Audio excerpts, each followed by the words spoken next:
வணக்கம். தலைப்புச் செய்திகள். துணிவு வாரிசு திரைப்படங்கள் புதுச்சேரி திரையரங்குகளில் நள்ளிரவு 1 மணிக்கு சிறப்பு காட்சி. ரசிகர்கள் பட்டாசு வெடித்து உற்சாகத்துடன் வரவேற்றனர்.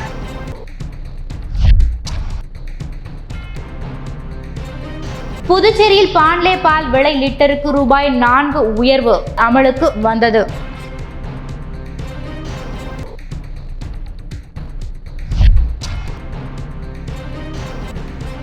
கிராமப்புற மக்களுக்கு சிறப்பு மருத்துவம் அளிக்க வேண்டும் என்பதுதான் அரசின் எண்ணம். புதுச்சேரி முதலமைச்சர் ரங்கசாமி உறுதி.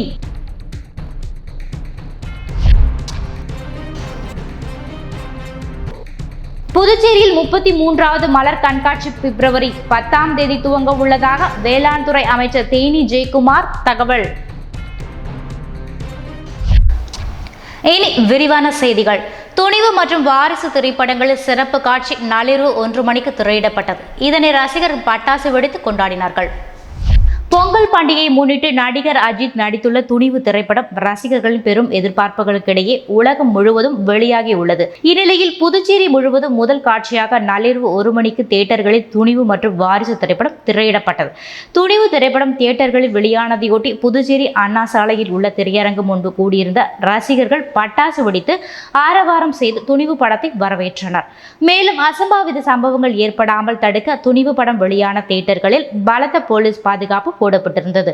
மேலும் ஒரு சில திரையரங்கில் போட்டி போட்டுக்கொண்டு ரசிகர்கள் முண்டி அடித்து சென்றதால் பதட்டமான சூழ்நிலை உருவானது. இதனை தணிப்பதற்காக பாதுகாப்பு இருந்த காவல்துறை ரசிகர்களை விரட்டி அடித்து அமைதி ஏற்படுத்தினார்கள்.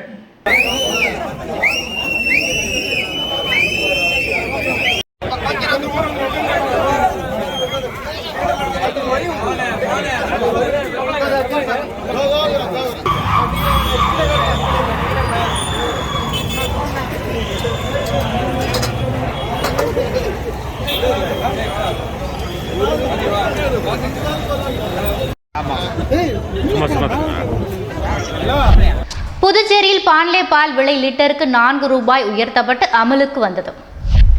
புதுச்சேரி அரசு நிறுவனமான பாண்லே உற்பத்தியாளர்களிடமிருந்து பாலை கொள்முதல் செய்து நுகர்வோருக்கு விற்பனை செய்கின்றது. கொள்முதல் விலையை உயர்த்த வேண்டும் என உற்பத்தியாளர்கள் அரசை வலியுறுத்தி வந்தனர். அதே நேரத்தில் பால் பற்றாக்குறையால் வெளிமாநிலங்களிலிருந்து பாலை பாண்லே கொள்முதல் செய்கின்றது.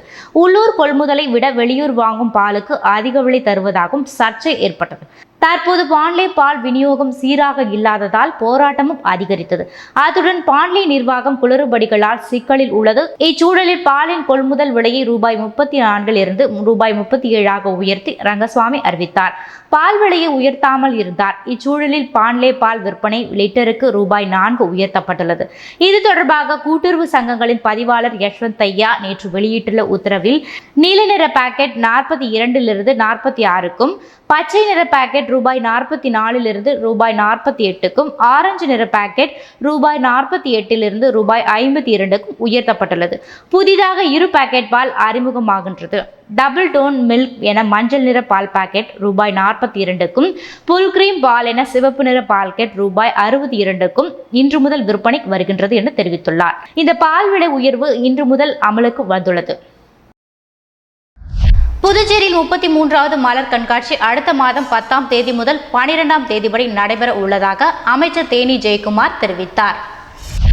புதுச்சேரி சட்டப்பேரவை செய்தியாளர்களை சந்தித்த வேளாண் துறை அமைச்சர் தேனி ஜெயக்குமார் புதுச்சேரி அரசின் வேளாண் மற்றும் விவசாயிகள் நலத்துறை சார்பில் வேளாண் விழா 2023 மற்றும் 33வது மலர் காய் கனி கண்காட்சி வரும் பிப்ரவரி 10ஆம் தேதி முதல் 12ஆம் தேதி வரை AFT மைதானத்தில் நடத்தப்பட உள்ளது. புதுச்சேரி வேளாண் மற்றும் விவசாயிகள் நலத்துறை சார்பில் வேளாண் விழா 2023 மற்றும் 33வது மலர் காய் மற்றும் கனி கண்காட்சி வரும் பிப்ரவரி 10ஆம் தேதி முதல் 12ஆம் தேதி வரை AFT மைதானத்தில் நடத்தப்பட உள்ளது என்றும் இந்த விழாவில் 15,000 மலர் காட்சிகள் காட்சிப்படுத்தப்பட உள்ளது என தெரிவித்தார்.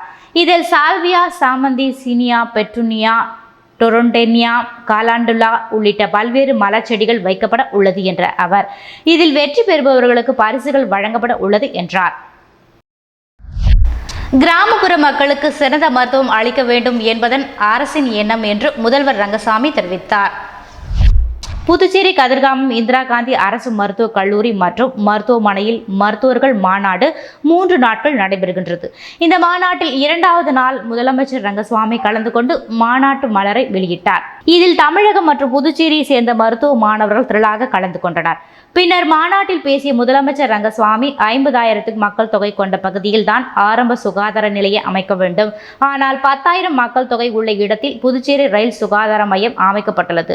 அதேபோன்று மருத்துவ படிப்புக்கு மாணவர்கள் கிராமப்புறத்தில் பணி செய்ய வேண்டும் என கேட்டுக்கொண்ட அவர் கிராமப்புறத்தில் உள்ள ஏழை எளிய மக்களுக்கு தரமான மருத்துவம் அளிக்க வேண்டும் என்பதுதான் நமது அரசின் எண்ணம் என்று குறிப்பிட்டார். உலக தரம் வாய்ந்த அரசு மருத்துவமனைகளை புதுச்சேரியில் உருவாக்க வேண்டும் என்ற அடிப்படையில் அரசு அனைத்து நடவடிக்கைகளையும் மேற்கொண்டு வருகின்றது என்று தெரிவித்தார். நிகழ்ச்சியின் தொகுதியில் சட்டமன்ற உறுப்பினர் KSP ரமேஷ் மற்றும் மருத்துவர்கள், மருத்துவ மாணவ மாணவிகள் என அனைவரும் திரளாக கலந்து கொண்டனர். புதுச்சேரியில் விதிமுறைகளை மீறி பேனர் வைத்த விஜய் அஜித் ரசிகர்கள் மீது காவல்துறை வழக்கு பதிவு செய்துள்ளனர். பொங்கல் பண்டிகையை முன்னிட்டு புதுச்சேரியில் நடிகர் அஜித், நடிகர் விஜய் நடித்த படங்கள் வெளியாகியுள்ளது. இந்நிலையில் புதுச்சேரி அண்ணா சாலை, மரமலை அடிகள் சாலை, கிழக்கு கடற்கரை சாலை உட்பட பல்வேறு பகுதிகளில் ரசிகர்கள் பேனர்கள் வைத்துள்ளனர். இதனையடுத்து முக்கிய சாலைகளில் அனுமதியின்றி பேனர் வைத்ததாக ஒதியஞ்சாலை காவல் நிலையத்தில் 2 வழக்குகள், முத்தியால்பேட்டை காவல் நிலையத்தில் 3 வழக்குகள், காலாப்பட்டு காவல் நிலையத்தில் 5 வழக்குகள் என 10 வழக்குகள் பதியப்பட்டுள்ளது. புதுச்சேரியில் விஜய் அஜித் ரசிகர்கள் மீது வழக்கு பதிவு செய்யப்பட்டுள்ளது. ரசிகர்களிடையே அதிர்ச்சியை ஏற்படுத்தியுள்ளது.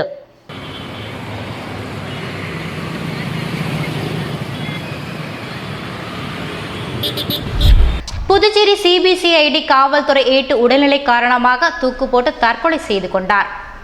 புதுச்சேரி CBCID தலைமை அலுவலகத்தில் தலைமை காவலராக பணிபுரிந்து வந்தவர் சக்திவேல் கடந்த சில மாதங்களாக உடல்நிலை சரியில்லாமல் இருந்த நிலையில் வில்லியனூர் GN பாளையத்தில் உள்ள அவரது வீட்டில் இருந்து தற்கொலை செய்து கொண்டார். இது குறித்து காவல்துறை வழக்கு பதிவு செய்து விசாரணை மேற்கொண்டு வருகின்றனர். தலைமை காவலர் தற்கொலை செய்து கொண்ட சம்பவம் புதுச்சேரி காவல்துறை வட்டாரத்தில் அதிர்ச்சி ஏற்படுத்தியுள்ளது.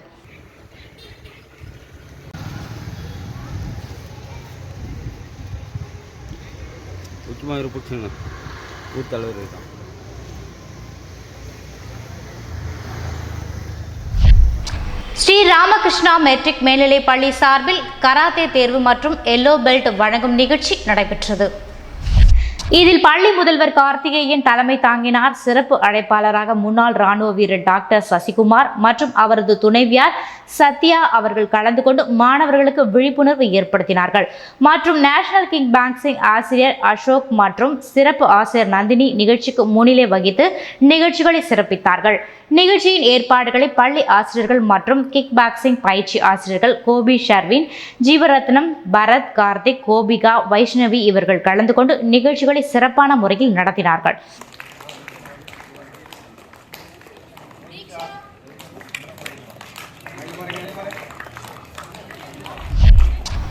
விவேகானந்தரின் 150வது பிறந்த நாளை முன்னிட்டு நடைபெற்ற கபடி போட்டியில் வெற்றி பெற்ற அணிகளுக்கு சபாநாயகர் செல்வம் பரிசுகளை வழங்கினார். புதுச்சேரி மாநில அகில பாரதிய வித்யார்த்தி பரிஷத் சார்பில் சுவாமி விவேகானந்தரின் 150வது பிறந்த நாள் மற்றும் தேசிய இளைஞர் தினத்தை முன்னிட்டு கல்லூரிகளுக்கு இடையான கபடி போட்டி லாஸ்பேட்டையில் உள்ள உள் விளையாட்டு அரங்கில் நடைபெற்றது. இந்த கபடி போட்டியில் வெற்றி பெற்ற அணிகளுக்கு பரிசளிப்பு விழா நடைபெற்றது.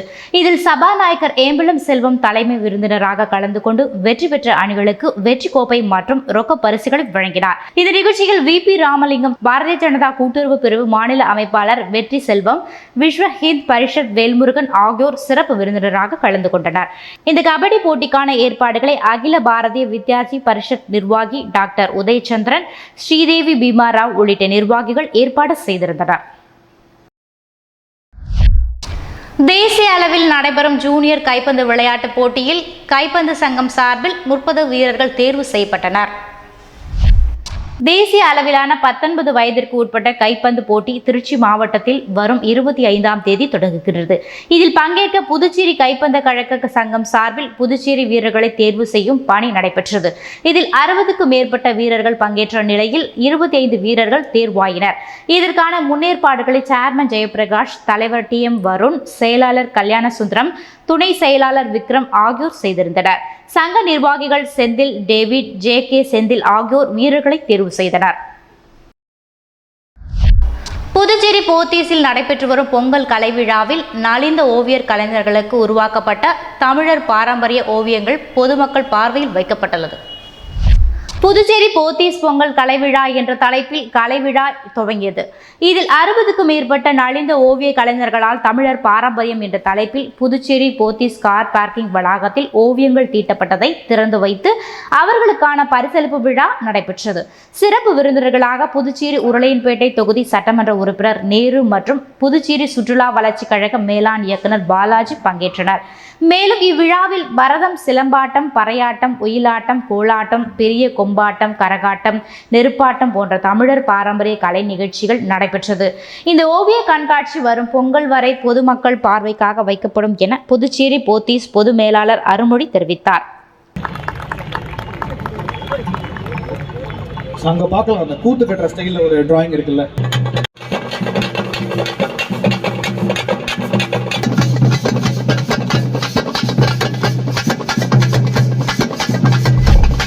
பாஜக ஆக்டோபஸ் போன்றது. தற்போது என்ஆர் காங்கிரஸை விழுங்க தொடங்கியுள்ளதாக முன்னாள் முதல்வர் நாராயணசாமி குற்றம் சாட்டியுள்ளார். புதுச்சேரி மாநிலத்தில் நடந்து முடிந்த இளைஞர் காங்கிரஸ் தேர்தலில் தேர்வு செய்யப்பட்டுள்ள மாநில தலைவர் ஆனந்தபாபு உள்ளிட்ட அனைத்து மாநில நிர்வாகிகள், மாவட்ட நிர்வாகிகள் மற்றும் வட்டார நிர்வாகிகள் காங்கிரஸ் கட்சியின் சார்பில் வரவேற்பு ஊர்வலம் அளிக்கப்பட்டது. புதுச்சேரி கோரிமேட் எல்லையில் இருந்து புறப்பட்ட பேரணியின் பொழுது புதிய நிர்வாகிகள் மேலதாளத்துடன் ஊர்வலமாக வந்து ராஜீவ்காந்தி மற்றும் பெருந்தலைவர் காமராஜர் சிலைக்கு மாலை அணிவித்து காங்கிரஸ் கட்சி அலுவலகம் வந்தனர். புதிதாக இளைஞர் காங்கிரஸ் கட்சி உட்பட அனைத்து நிர்வாகிகளும் காங்கிரஸ் கட்சி தலைவர் ஏவி சுப்பிரமணியன், முன்னாள் முதலமைச்சர் நாராயணசாமி, சட்டமன்ற உறுப்பினர் வைத்தியநாதன் மற்றும் மூத்த நிர்வாகிகள் வரவேற்று சால்வை அணிவித்து வாழ்த்து தெரிவித்தனர். அப்பொழுது பேசிய முன்னாள் முதலமைச்சர் நாராயணசாமி, பாஜக என்பது ஒரு ஆக்டோபஸ் போன்றது என்றும் தன்னிடம் வருபவர்களை மூழ்கிவிடும், இதுபோல் தற்போது என்ஆர் காங்கிரஸை பாஜக விழுங்க ஆரம்பித்திருக்கிறது என்றார். மேலும் ரங்கசாமி அரசு குறை பிரசவமாக முடிவடையும் 2024 பாராளுமன்ற தேர்தலோடு புதுச்சேரியில் சட்டமன்ற தேர்தல் நடைபெறும் வாய்ப்புகள் அதிகம் உள்ளதால் நாம் தயாராக இருக்க வேண்டும் என்றார். புதுச்சேரி மாற்றுத்திறனாளிகள் மாநாட்டில் சுயதொழில் கடனை திரும்ப பெற வேண்டும் என தீர்மானம் நிறைவேற்றப்பட்டது. புதுச்சேரி மறுமலர்ச்சி மாற்றுத்திறனாளி சங்கத்தின் மாநாடு ஜவஹர் நகர் சமுதாய நலக்கூடத்தில் நடைபெற்றது. சங்க தலைவர் கார்த்திகேயன் தலைமையில் நடைபெற்ற மாநாட்டில் செயலாளர் மாயவன் உட்பட நிர்வாகிகள் முன்னிலை வகித்தனர். சர்வதேச மாற்றுத்திறனாளிகள் தின விழாவில் முதல்வர் அறிவித்த 25% உதவித்தொகையை உடனடியாக வழங்க வேண்டும், மாற்றுத்திறனாளிகள் வருமான உச்சவரம்பை முற்றிலும் நீக்கி அரசாணை வெளியிட வேண்டும், இலவச அரிசிக்கான தொகையை உடனே வழங்க வேண்டும், சுயதொழில் செய்யும் மேம்பாட்டு கழகம் மூலம் பெற்ற கடனை தள்ளுபடி செய்ய வேண்டும் உட்பட பல்வேறு தீர்மானங்கள் நிறைவேற்றப்பட்டன. இந்நிகழ்ச்சியின் நிர்வாகிகள், உறுப்பினர்கள் உட்பட சுமார் 100க்கும் மேற்பட்டோர் கலந்து கொண்டனர். குடிநீர் தொட்டியில் மலம் கலக்கப்பட்டதை கண்டித்து சமூக அமைப்பினர் ஆர்ப்பாட்டத்தில் ஈடுபட்டனர். புதுக்கோட்டை மாவட்டத்தில் குடிநீர் தொட்டியில் மலம் கலக்கப்பட்ட சம்பவம் பெரும் அதிர்வலையை ஏற்படுத்தியுள்ளது. இதற்கு பல்வேறு அரசியல் கட்சியினர் மற்றும் பொதுநல அமைப்பினர் கண்டனம் தெரிவித்து வரும் நிலையில் புதுச்சேரியில் சம்பூகன் சமூக இயக்கம் சார்பில் கண்டன ஆர்ப்பாட்டம் சுதேசி மில் அருகே நடைபெற்றது. சம்பந்தப்பட்ட நபர்களை வன்கொடுமை தடுப்பு சட்டத்தின் கீழ் நடவடிக்கை எடுக்க வேண்டும், திரைப்படம் பல்வேறு கோரிக்கைகளை வலியுறுத்தி 50க்கும் மேற்பட்ட கலந்து கொண்டு கண்டன கோஷங்களை எழுப்பினர். புதுவை பிரதேசம் மருத்துவகுல நாதஸ்வர தவில் இசை கலைஞர்கள் சங்கம் சார்பில் நாத வைபவம் இசை நிகழ்ச்சி நடைபெற்றது.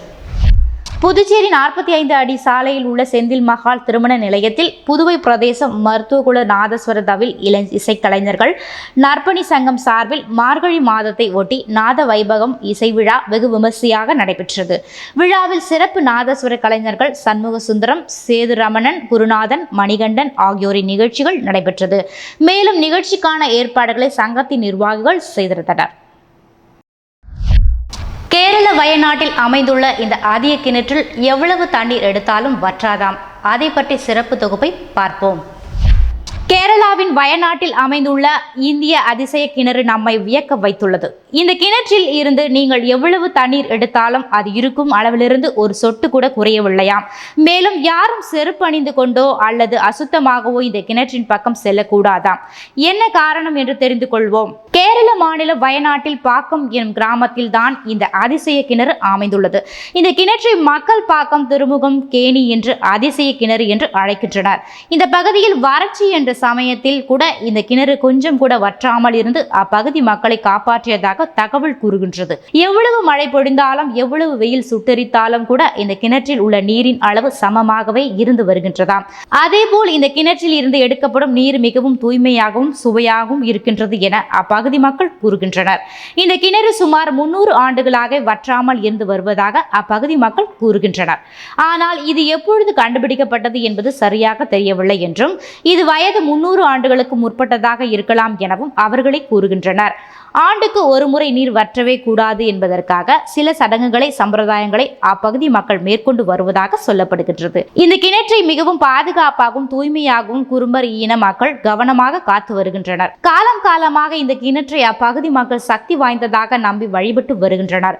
இதன் மேலே அவர்கள் கொண்ட தெய்வீக தன்மை காரணமாக காலணிகளுடன் இங்கு வருவது, குளிக்காமல் இங்கு வருவது ஆகியவை தடை செய்யப்பட்டுள்ளது. எத்தனை முறை தண்ணீர் எடுத்துக்கொண்டு இருந்தாலும் அது கிணற்றில் நீர் வற்றாமல் அதே நிலையில் இருக்கும் என்று அப்பகுதி மக்கள் தெரிவிக்கின்றனர். அவர்களை பொறுத்த வரைக்கும் இது ஒரு அட்சய பாத்திரம் போல நூற்றாண்டு காலமாக அவர்களின் தண்ணீர் தேவையை தீர்த்து வருகின்றது.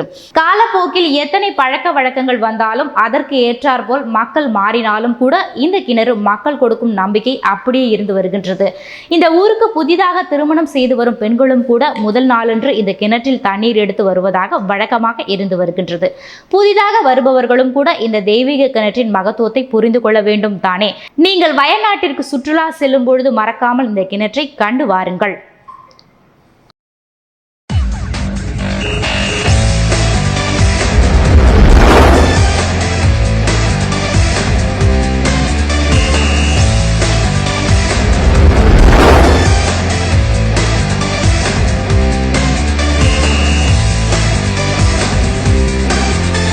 உத்தரகண்டில் உள்ள ஹோகிமத் நகரம் அப்படியே பூமியை புதைய தொடங்கியுள்ளதால் அதிர்ச்சியில் ஏற்படுத்தியுள்ளது.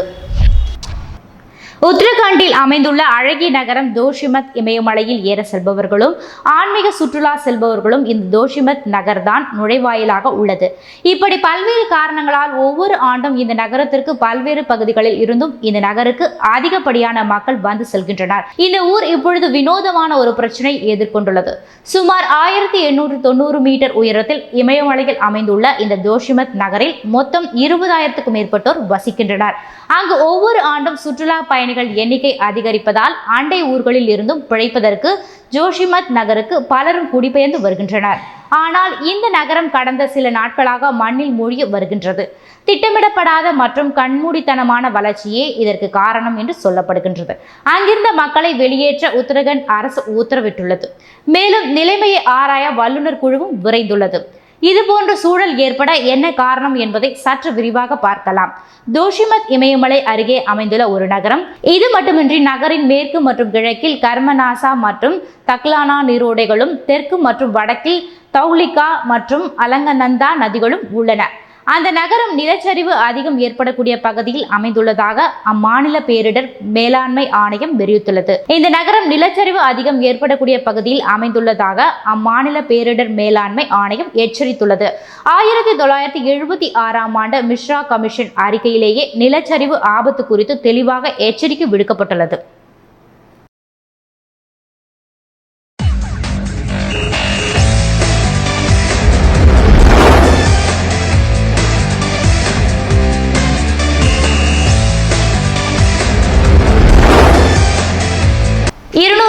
கூட அடிக்கலாம், ஆனால் சச்சினை முந்த முடியாது என்று கௌதம் கம்பீர் பரபரப்பான கருத்தை கூறியுள்ளார்.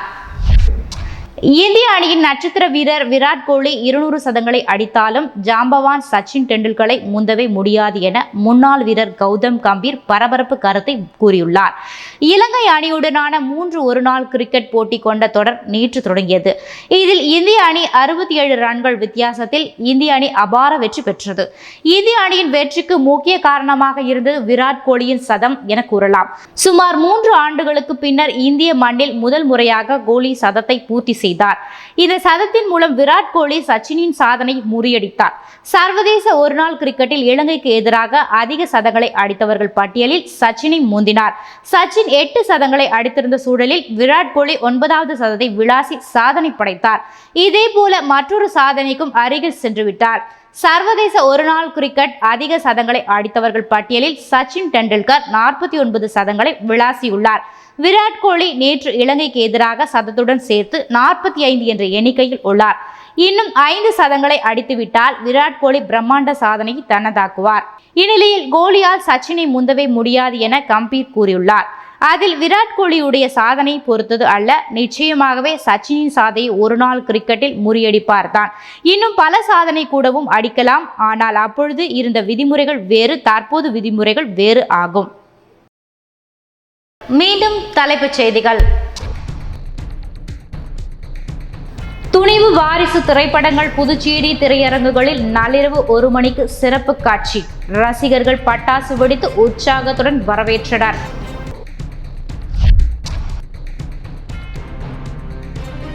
புதுச்சேரியில் பாண்லே பால் விலை லிட்டருக்கு ரூபாய் 4 உயர்வு அமலுக்கு வந்தது.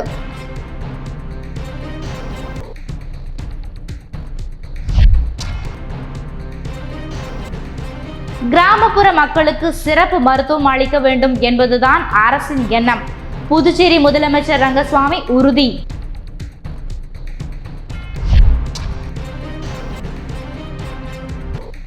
புதுச்சேரியில் 33வது மலர் கண்காட்சி பிப்ரவரி 10ஆம் தேதி துவங்க உள்ளதாக வேளாண் துறை அமைச்சர் தேனி ஜெயக்குமார் தகவல்.